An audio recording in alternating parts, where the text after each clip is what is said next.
இடத்தில் அங்கே கொடுக்கப்படுகின்றது. இதே போன்றுதான் அல்லாஹ் என்று சொன்ன சொல்லுல இருக்கக்கூடிய எதை சுருக்கினாலும், எதை கொண்டு அல்லாஹுவை திக்ரு செஞ்சாலும் நிச்சயமாக அந்த மனிதனுக்கு அந்த திக்ருடைய நோக்கத்தோடு செஞ்சால் நிச்சயமாக அந்த மனிதனுக்கு நன்மை கிடைக்கும் என்று சொன்னார்.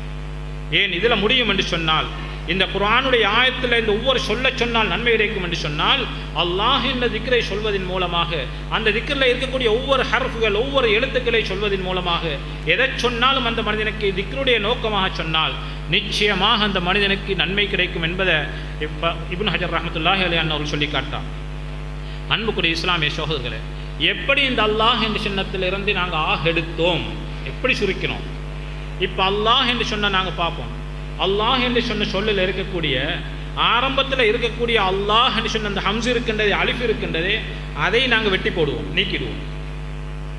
இப்பொழுது அல்லாஹ் என்று சொன்ன சொல்லில் இருக்கக்கூடிய ஆரம்பத்தில் இருக்கக்கூடிய அலிஃப், அந்த ஹம்ஸு, அதை அப்படியே நாங்கள் ஹதுஃப் செஞ்சு போடுவோம், அதை நீக்கி போடுவோம். நீக்கி போட்டால் என்ன செய்யும்? லில்லா வாசிக்கலாம். அல்லாஹ் என்று சொன்ன சொல்லி இருக்கக்கூடிய அலிஃபை வெட்டினால் இப்பொழுது என்ன வருகிறது? லில்லா லில்லாஹி முல்கு ஸமாவாதி வல் அர்த், அல்லாஹ்வுக்கு தான் வானம் பூமியுடைய ஆட்சி அதிகாரம். இப்பொழுதும் அல்லாஹ்வுக்கு என்று தான் காட்டுகிறது. சரி, இந்த லில்லாஹில் இருக்கக்கூடிய லாம வெட்டி போடுவோம் மறுமுறை. இப்பொழுது எது மிஞ்சும்? லஹு, லஹு முல்கு ஸமாவாதி வல் அர்த். லஹு இப்பொழுது அவனுக்கு தான் அல்லாஹ் காட்டுகிறது. அந்த லஹுவில் இருக்கக்கூடிய லாம வெட்டி போடுவோம். இப்பொழுது ஹூ, ஹுவ, ஹுவ அல்லாஹ், ஹுவ ஸமீஉல் அலீம், அல்லாஹ் தான்.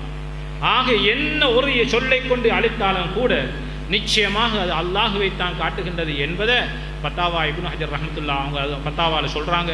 அதே போன்று ஹாசன் ரஹ்மத்துல்லாஹ் அவர்கள் சொல்கிறாங்க, தஃப்சீருல் ஹாசன் சொல்கிறாங்க. அன்புக்குரிய இஸ்லாமிய சகோதரர்களே, இப்பொழுது ஆக எப்படி வந்தது? அல்லாஹில் எதை வெட்டினாலும் எதை சுருக்கினாலும் அல்லாஹை காட்டுது. இப்பொழுது அல்லாஹில் இருந்து ஆஹென்று சொல்கிறோமே, அஹென்று சொல்கிறோமே, இது எப்படி வந்து என்று சொன்னால், இந்த அல்லாஹில் இருக்கக்கூடிய 5 எழுத்துக்கள், ஆரம்பத்தில் ஒரு ஹம்ஸ் இருக்கின்றது, அலிஃப் இருக்கின்றது, 2 லாம்கள் இருக்கின்றன, பின்பாக ஒரு அலிஃப் இருக்கின்றது, 5வது ஒரு ஹா இருக்கின்றது. இந்த எல்லாவற்றிலும் நாங்கள் அந்த 2 லாமை வெட்டி போடுவோம். அல்லாஹ் என்று சொல்லக்கூடிய எழுத்தில் இருக்கக்கூடிய சொல்லில் இருக்கக்கூடிய 2 லாம் இருக்கின்றதே, அந்த சந்து செய்யப்பட்ட லாம், அந்த 2 லாமை வெட்டி போடுவோம், நீக்கி போடுவோம். நீக்கி போனால் எது மிச்சம்? 2 அலிஃப்களும் ஒரு ஹாவும் மிஞ்சும். இது மதரசா மாணவர்களுக்கு விளங்கும், பெரும்பாலும் பொதுமக்களுக்கு விளங்காமல் இருக்கலாம். மதரசா மாணவர்களுக்கு விளங்கலாம், ஆனால் பொதுமக்களுக்கு விளங்காமல் இருக்கலாம். இந்த அல்லாஹ் என்று சொன்ன சொல்லில் இருக்கக்கூடிய 2 லாம் இருக்கின்றது, சத்து செய்யப்பட்டால் 2 லாம் இருக்குமாங்க. அல்லாஹ் என்று சொன்னது 2 லாமிக்காங்க. அந்த 2 லாமையும் நாங்கள் வெட்டி நீக்கினோம் என்று சொன்னால் எது மிஞ்சும்? 3 எழுத்து மிஞ்சும், 2 அலிஃப் மிஞ்சும், ஒரு ஹா மிஞ்சும், ஒரு ஹே மிஞ்சும். இப்போ 2 அலிஃபுகளும் ஒரு ஹே ஒரு ஹாவும் வருகின்றது, 2 அலிஃபுகளும் ஒரு ஹாவும் வருகின்றது. நஹுவில் சரஃபில் ஒரு சட்டம் இருக்கின்றது. ஒரு கலிமாவில் ஒரு வாக்கியத்தில் 2 ஹம்சுகள் சந்தித்தால் மஹமூஸ் என்ற ஒரு சட்டம் இருக்கின்றது. அது ஓதினவங்களுக்கு தான் தெரியும். 2 ஹம்சுகள் சேர்ற இடத்துல 2 ஹம்சுகளை என்ன செய்ய முடியாது? தனியே வாசிக்க முடியாது. 2 ஹம்சுகள் 2 அலிஃபுகள் வந்துவிட்டன்னு சொன்னால் தனியே வாசிக்கலாம். 2ஐயும் ஜாயின் பண்ணி நீட்டணும். உதாரணமாக ஆமன, ஆமனி ரசூல் என்று ஆகுமணின்னு சொல்லுவாங்க. ஆகுமணின்னு சொல்கிறதுக்கு ஆமன யூமின் ஈமான், ஆகுமன யூமின்னு சொல்கிறது ஆமன யூமின் ஈமான் தான் நாங்கள் சர்வ செய்ய மசாக்கல்ல. இப்போ அந்த ஆகுமணியை நாங்கள் என்ன சொல்கிறோம்? மஹமூஸ் என்ற அடிப்படையில் ஆமணி என்று தான் சொல்கிறோம். இதை போல் 2 அலிஃபுகளையும் ஆ என்று நீட்டுறது ஹாமிஞ்சு ஆக ஆகிட்டு இருப்பார்.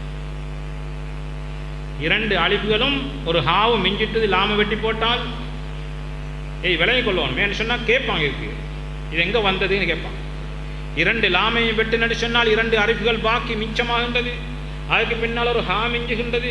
இப்போ 2 ஹம்சுகள் சந்திக்கும் போது அதை 2ஐயும் பிரித்து வாசிக்க முடியாது, 2ஐயும் ஜாயின் பண்ணணும், 2ஐயும் சேர்த்து ஆவண்டு நீட்டணும். அதுதான் கிராமர், அதாவது இலக்கண சட்டம். இந்த ஹா என்று சொன்னதுக்கு இங்கே பின்னால் ஹா ஒன்று இருக்கு, ஆக ஆகிட்டு இருக்கு. அப்போ அல்லாஹ் என்று சொன்ன சொல்லிலிருந்து தான் ஆக என்று வந்தது. அடுத்ததாக ஆஹ் என்று சொல்கிறோமே, 2 கடைசி கட்டம் ஆஹ் என்று சொல்கிறோம், ஆஹ்ன்றத்தை நீட்டி சுருக்கி அது எப்படி வந்து என்று சொன்னால் 2 லாமையும் நீக்கினால், அதே போன்று கடைசியில் இருக்கக்கூடிய அலிஃபையை நீக்கினால் ஆரம்பத்தில் இருக்கக்கூடிய ஹம்ஸும் அலிஃபும் ஹாவும் மட்டும்தான் மிஞ்சும். இப்போ அதுக்கு ஃபத்தஹ் இருக்கின்றது, இதுக்கு ஹா இருக்கின்ற ஆஹ் என்று முடியும்.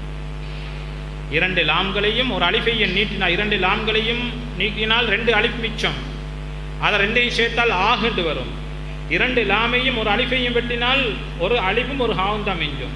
இப்போ மிஞ்சிருந்து ஆகுண்டு மிஞ்சிருந்தது. இப்போ ஆகும் சரி ஆகும் ஆகும்.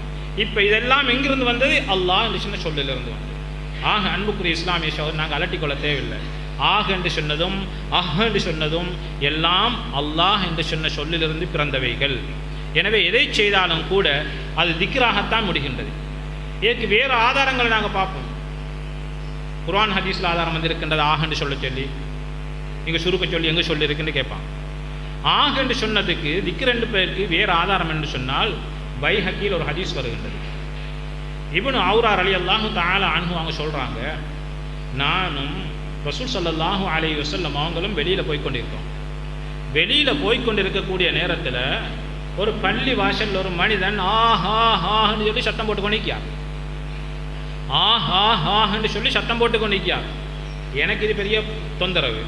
நான் சொன்னேன், நாயகமே, இந்த மனுஷன் என்ன செய்யறான்னு சொன்னார், ரியாவுக்காக, முகஸ்துதிக்காக, மனுஷருக்கு காட்டிக்கொள்றதுக்காக பாருங்க ஆஹான்னு போட்டு கொண்டிருக்காரு, சத்தம் போட்டு கொண்டிருக்காருன்னு நான் சொன்னேன். அதுக்கு ரசூல் ஸல்லல்லாஹு அலைஹி வஸல்லம் அவங்க சொன்ன பதில் என்ன சொன்னாங்கன்னா, அவர் ஆகண்ட திக்ர அதிகமாக செய்கிறவர். பேசாம இருக்கணும். அவர் ஆகண்ட திக்ர அவ்வாஹ் என்று சொன்னால் அதிகம் ஆகண்ட திக்ர அதிகம் திக்ரு செய்யக்கூடியவர். அவர் ஆஹாக என்று சொல்றது விளையாட்டுக்கு அல்ல, முகஸ்துதிக்கு அல்ல, மற்றவங்களுக்கு புகழ ஒன்று மன்றத்துக்காக அல்ல. அவர் ஆகண்ட திக்ர அதிகம் செய்து கொண்டிருக்கின்றார். எனவே விட்டு விடுங்கள். இன்னொரு கட்டத்தில் நோயாளி அப்படி சொல்ற நேரத்தில் இவங்க தடுக்க போனாங்க, வேணாம் தடுக்க, அவர் திக்ரு செஞ்சு கொண்டிருக்கார் ஆகண்டு தான் என்று ரசூல் ஸல்லல்லாஹு அலைஹி வஸல்லம் அவங்க நோயாளியை கூட தடுக்க வேணாம் சொன்னாங்க. ஆகண்ட திக்ருக்கும் ஹதீஸிலேயும் ஆதாரம் இருக்கின்றது. அதே மாதிரி இப்ராஹிம் நபி அலைஹிஸ்ஸலாம் அன்னவர்களை பார்த்து அல்லாஹு தஆலா குர்ஆனில் 2 இடத்துல சொல்றான், இன்ன இப்ராஹீம் அவ்வாஹுன் ஹலீம், இன்ன இப்ராஹீம் ஹலீமுன் அவ்வாஹுன் முனீப். 2 இடத்துல அவ்வாஹ்ன்ற வாசத்தை பார்க்கலாம். இப்ராஹிம் அலைஹிஸ்ஸலாத்தை பார்த்து 2 இடத்துல குர்ஆனில் அவ்வாஹ்ன்ற அல்லாஹ் தஆலா பிரயோகிக்கின்ற வார்த்தை. இந்த அவ்வாஹுக்கு தஃப்சீருடைய உலமாக்கள் அதிகம் கருத்து கொடுக்கின்றார்கள். எத்தனையோ கருத்து கொடுக்கின்றார்கள். சிலர் கருத்து கொடுக்கின்றார், அவ்வாஹ்னு சொன்ன இரக்கமுள்ளவர், சாலாயப்படக்கூடியவர், அப்படி எல்லாத்தையும் கருத்து கொடுக்குறாங்க. சில தஃப்சீருடைய உலமாக்கள் என்ன செய்யணும், அவர் திக்ரு செய்கிறவர், அதிகம் திக்ரு செய்யக்கூடியவர், ஆகண்ட திக்ரை அதிகமாக செய்யக்கூடியவர். எனவேதான் அல்லாஹு தஆலா அவர்களை பார்த்து அவ்வாஹ் அதிகம் என்று சொல்லக்கூடியவர் என்று குர்ஆனில் சொல்லி இருக்கின்றான் என்று தஃப்சீருடைய உலமாக்கள் சில கருத்து கொடுக்கிறாங்க. இதைத்தான் ரசூல் ஸல்லல்லாஹு அலைஹி வஸல்லம் அவங்களும் அதை அனுமதிச்சாங்க. அந்த மனிதன் போடக்கூடிய சத்தம் சும்மா வெறுமனை சத்தம் அல்ல, அது அவ்வாஹ் என்று சொன்னால் ஆக என்று சத்தம், அதாவது தஸ்பீ செய்யக்கூடிய, அல்லாஹ்வை திக்ரு செய்யக்கூடிய சத்தம் என்றதை ரசூல் ஸல்லல்லாஹு அலைஹி வஸல்லம் அவங்க அங்கீகரிச்சாங்க. அன்புக்குரிய இஸ்லாமிய சகோதரர்களே, அடுத்த கட்டமாக நாங்கள் யோசிப்போம், சரி ஆகு சரி, இப்போ ஏன் திக்ரு ஹரலாகும் ஆடவோனும் குசும்பாம அசையாம அப்படியே இருந்த இருப்பிலே அவனுக்கு நின்று கொண்டு என்ன செய்யலாம், திக்ரு செய்யலாம் தானே, ஏன் ஆட வேண்டுமா அசைய வேண்டுமா? அது ஒரு சர்ச்சை. அதுக்கு இன்றைய பேர் பிரேக் டான்ஸ். அவனுக்கு பிரேக் டான்ஸ் என்று சொன்னால் அதுக்கு என்ன வரைவிலக்கணம் தெரியாது, அதான் அர்த்தம். பிரேக் டான்ஸ் என்று சொன்னால், டான்ஸ் என்று சொன்னால் என்னவென்று சொல்லி சரியா கருத்து தெரியாத அதிகம் படித்த மெத்த மேதாவிகள் செக்குகள் தான் சொல்லுகிறார்கள். ஷெய்க்குகள், மெத்த படித்த மேதாவிகள் இருக்கின்றார்களே, அந்த ஷெய்க்குகள் தான் சொல்றாங்க இது பிரேக் டான்ஸ் சொல்லி. அவனுக்கு தெரியாது இந்த தாரீஃப், அதாவது இதுக்குள்ள வரைவிலக்கணம் என்ன ஒன்று தெரியாது, டான்ஸ் என்று சொன்னால் என்ன ஒன்று தெரியாது. அன்புக்குரிய இஸ்லாமிய சகோதரர்களே, இப்பொழுது ஆட்டம் என்று சொல்றது, ஆடுகின்றானே, ஆட்டம் என்று 2 ஜாதி இருக்கிறது. ஆட்டம் என்றது 2 வகை. ஒன்று ஹராமான ஆட்டம் இருக்கின்றது, ஒன்று ஜாயிஸான ஆட்டம் இருக்கின்றது. ஒரு ஆட்டம் ஹராமானது, இன்னொரு ஆட்டம் இஸ்லாம் அங்கீகரிக்கக்கூடியது. இந்த 2 ஆட்டத்தில், அதாவது நபவி இமாம் ரஹ்மத்துல்லாஹி அலைஹி அவர்கள் மின்ஹாஜு தாலிபீன் என்ற அவங்க கிரந்தத்தில் அவங்க சொல்றாங்க, சில ஹராம்களை பற்றி சொல்லி கொண்டு வருவாங்க. மின்ஹாஜு தாலிபீன்ல சில ஹராம்களை பற்றி சொல்லி கொண்டு வந்துட்டு சொல்றாங்க, கால ரக்ஸ், இந்த ரக்ஸ் இருக்கின்றதே, நாங்கள் ரக்ஸ்ன்னு சொல்றோமே, இந்த ஹலரால் ஆட்டம், இந்த ரக்ஸ் ஹராம் அல்ல.